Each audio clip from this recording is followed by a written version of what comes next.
COIORVIS. I've reviewed their Phantom HD Joy-Cons, one of the best, I'd say second to only the MobilePad M6 HD. If you know, you know. That statement alone should let you know that COIORVIS is able to put out great products. They have a new one that they sent for review now that has no impact on my opinions, and I get to review it for you guys and let you know if it's as good as the Phantom HD, even better, or just better to skip. Let's go straight and power through the thing.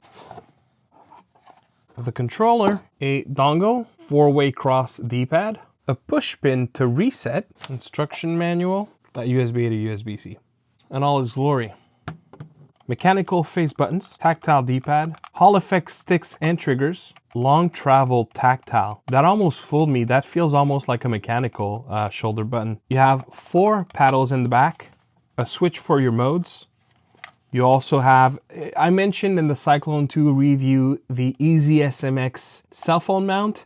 It works with this one. And you have tactile face buttons, your back paddle and turbo, as well as your home button and an LED stripe. Feel very traditional, very conventional. The controller itself, like the plastic, actually feels quality. Some of the buttons feels cheaper. Like for example, the sticks, they don't feel the nicest. There is an anti-skid, anti-friction, but like just the resistance, especially at the center point, you can tell that it's a cheaper module. I'm not sure exactly what module it is, but it's not necessarily the greatest of qualities. I'm not a big fan of the tactile feel of the D-pad, but that doesn't mean it won't work well. We'll test it, of course. This one has all the tropes of a Switch Pro controller. So from what I understand, we're supposed to be able to read Amiibos. We have gyro, we have HD rumble as well. I'm gonna put myself on the Nintendo Switch mode.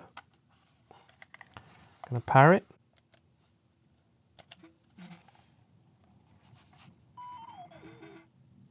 It's definitely HD. Can power the Switch. It can. Amiibo reading. Yep, that was actually quite quick even. All the other tests I've done on my PC, so let's move there. Starting with the quick circularity test, and everything looks good, assuming of course that you like the circle rather than the raw square. I detected no axis snapping. There's a little bit of dead zone at the end of your circle, but very little, and a little bit at the root of your stick. I find that the feeling of the root, and I'm not talking about the data, but rather the physical module, just doesn't feel the greatest. Again, just not necessarily a stick for inner dead zone precision. I also looked at the triggers, little bit of dead zone at the end, not a whole lot of dampening, which I like. There is just a smidge, just enough to know that you don't hear like plastic clap together. Actually, a trigger I really like. Next, we looked at the D-pad. There is a center pivot that doesn't activate any keys. You cannot activate opposing keys at the same time either. Easy to press the adjacent arrows, but I also did not get any accidental clicks. It's looking good for the D-pad. Oh, and that goes for using both the 4-way cross and dish style. When looking at Street Fighter, for the most part, a very good experience. Of course, the dish worked a little bit better, I find, for just the type of input command that a game like Street Fighter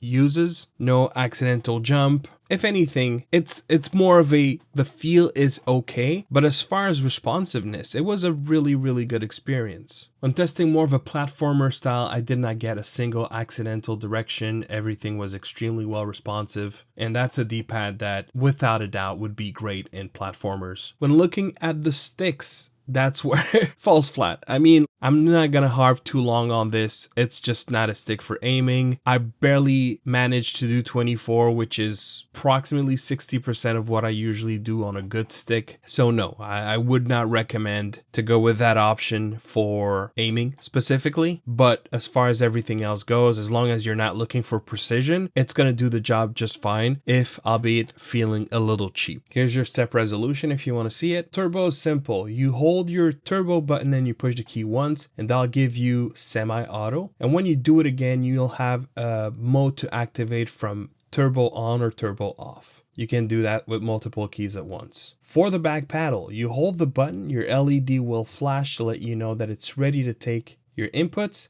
And from there, you can either push just one button and push the paddle you want to record that button to, or you can push a series of buttons and hit the paddle that you want to record to, and that'll record your macro. So very standard, and everything worked fine. I checked gyro on Steam input and everything reported fine, of course, when being on the Switch Pro mode. The back paddles did not respond as unique inputs on any of the modes, that is. And even in some modes, the home button was not captured. Rumble worked on X input, did not work on Switch Pro mode. I did try on the Steam Deck. Rumble on the Switch Pro mode did work there, so did gyro. However, the connection was jumpy and at times it would force the input. I don't know what was going on here, so while it did work, I wouldn't recommend buying this controller specifically for Steam Deck. When looking at performance, this is clearly a controller that if you are to use it on PC, you just want to use X input, nothing else. But you do have other modes that you can swap to on the wired and technically the dongle mode, but it didn't work for me. That's why you're only seeing X input. Dongle was just not good at all. It was jumpy, was not reliable. To me, that's just not a controller you want to buy for PC. But if you were to do so, expect to use it on cable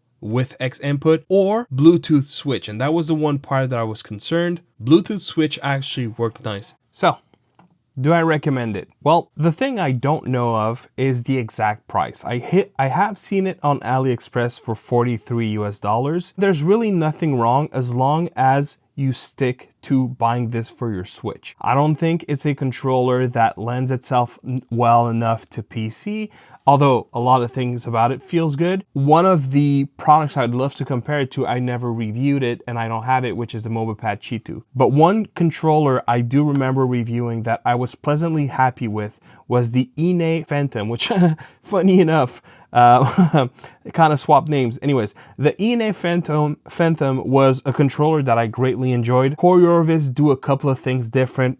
Definitely a better D-pad in my experience. We're looking at similar products. It's gonna come down to price, if being honest. Like, as far as the aesthetics and the overall feel, I really enjoyed the Ine Phantom, but this one in terms of features is almost on par. In some aspects are better, for example, the D-pad, and I do like the feel of the face buttons. I think COIORVIS is a company that is still finding itself, but it's one of those controllers that lets me know not to sleep on them. Something that sells it well enough to know that I'll continue reviewing their products because I do think they have something and they're overall fairly good with designs. Now, this controller is not without its flaws. You know, in terms of performance, if again, you're trying to go on PC, I just don't think it's the controller you want to have for these types of platforms. If you buy it for Switch and you happen to use it on PC, that's absolutely fine. But I wouldn't buy this for PC first and foremost. I would buy this for the Nintendo Switch. GY Pro, I guess is what they call it. I like it. I like the feel, like the grip with the dotted and everything. I didn't talk about that. Thank you very much for clicking and watching the video. Thank you, COIORVIS, for sending the controller. If you have questions, drop them in the comment box. Of course, if you enjoyed the video, consider hitting a like, and to not miss any future content, subscribe with the bell. I'm Clef. Thank you very much for watching, and I'll see you on the next one. Peace.